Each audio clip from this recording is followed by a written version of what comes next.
Angkatan Muda Harapan, Dr. Kelvin Yee Lee Win, yang kembali membangkitkan ingatan terhadap stigma manifesto Bukan Kita Suci yang terpalit kepada PH selepas kenyataan yang membangkitkan kemarahan rakyat itu dibuat bekas pemimpinnya, Tun Dr. Mahathir Mohamad.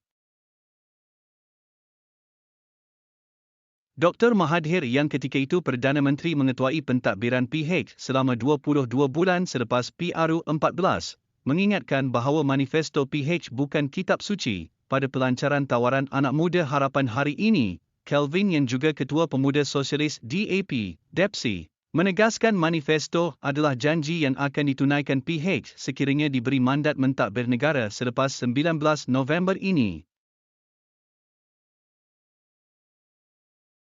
Malah, beliau berkata, Dr. Mahathir ketika itu sebenarnya tidak mewakili PH dalam membuat kenyataan berkenaan. Sebaliknya ia hanya pendapat bekas pengerusi PH itu secara peribadi. Kenyataan itu tidak mewakili suara bersama dalam pemimpin PH. Malah ingin saya kongsikan bahawa Lim Kit Sian ada terus berjumpa Tun Mahathir dan kata kepada beliau bahawa kita perlu hormati mandat rakyat serta tunaikan janji. Jadi ia bukan pandangan PH dan sudah pun berlalu. Namun di bawah pimpinan Datuk Seri Anwar Ibrahim, kita akan mengambil berat setiap manifesto kerana ini memang kitab suci. Kita mahu bawa nafas baharu dalam politik, tidak hanya retorik dan janji kosong. Manifesto ini adalah peluru kita dengan menyediakan resolusi untuk anak muda, katanya pada sidang media di sini.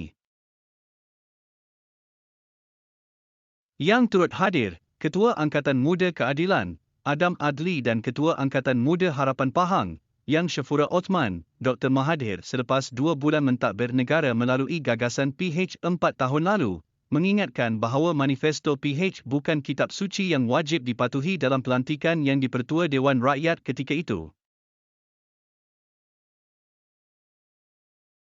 Pengerusi Penaja Gerakan Tanah Air, GTA, ketika itu dilaporkan berkata ia susulan PH tidak dapat melantik yang dipertua daripada kalangan ahli parlimen seperti yang dinyatakan dalam manifesto PRU 14.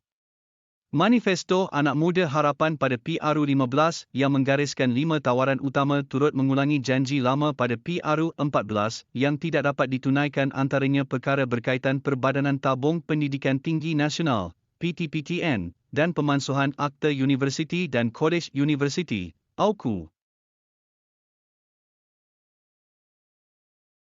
Manifesto PH kali ini menawarkan pelaksanaan program pemansuhan hutang bersasar khas PTPTN kepada golongan miskin dan isi rumah B40.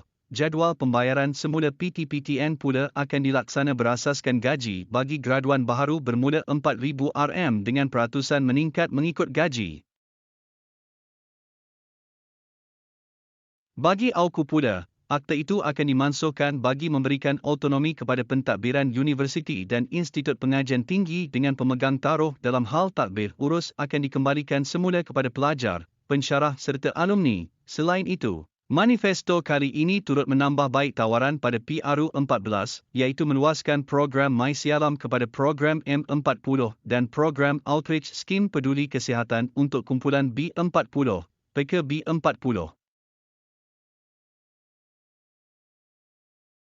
Ia turut memperkenalkan program Kembara Siswa bagi meringankan beban mahasiswa yang mahu pulang kampung dengan menawarkan tiket pada harga tetap iaitu RM199 untuk penerbangan antara Sabah dan Sarawak ke Semenanjung serta sebaliknya. Sementara itu, mengulas mengenai perkara berkenaan, Adam berkata ada janji yang dibuat dalam manifesto sebelum ini memerlukan tempoh masa panjang untuk dilaksanakan. Beliau berkata, kegagalan PH sebelum ini sehingga terpalit sebagai gabungan tidak menunaikan janji adalah kerana tidak menjelaskan kepada rakyat berhubung tempoh yang diperlukan bagi menunaikan semua manifesto itu. Contohnya, dalam pemansuhan AUKU ia memerlukan tempoh masa sehingga 5 tahun, jauh daripada 22 bulan pentadbiran PH, katanya.